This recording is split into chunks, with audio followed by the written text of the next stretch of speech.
Presented by DNS Entertainment.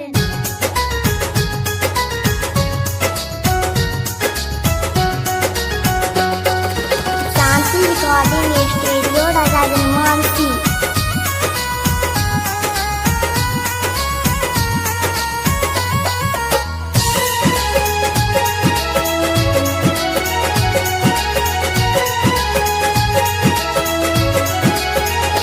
तू केहू से प्यार कहरा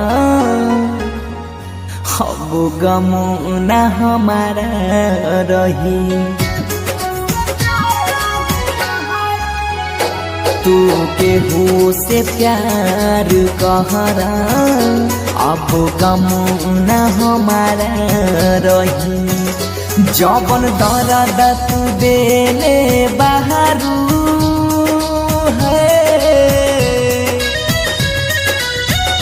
जबन दर्द तू देले बाहरू दिल पत्थर रख के सही।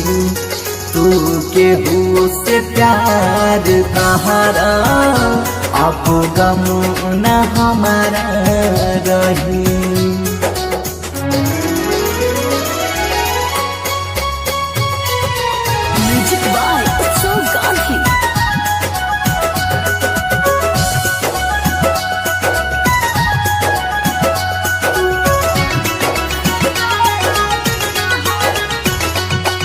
सोचत हो खबू रोवत हो खेम लोरा बखूब बहाई।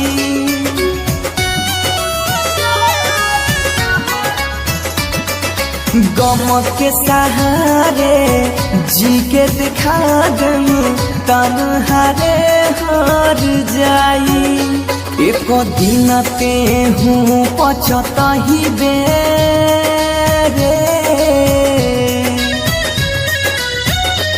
एक दिन ते हूँ पछताही बे पूछनी है तोरी तमो कही।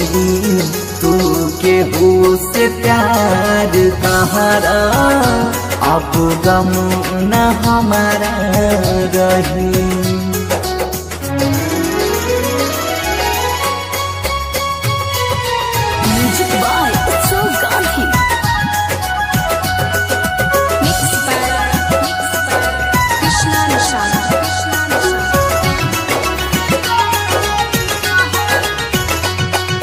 सातो जनमुला जिए मरे के संग में क्रिया खैलू।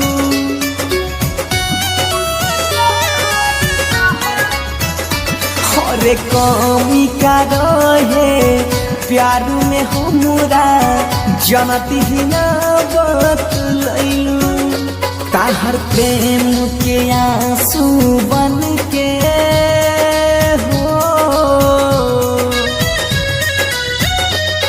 हर प्रेम के आंसू बन के है बनसी के आँख से बही। तू केहू से प्यार कहरा अब गम न हमारा रही। शांति रिकॉर्डिंग स्टूडियो राजा जनमानसी।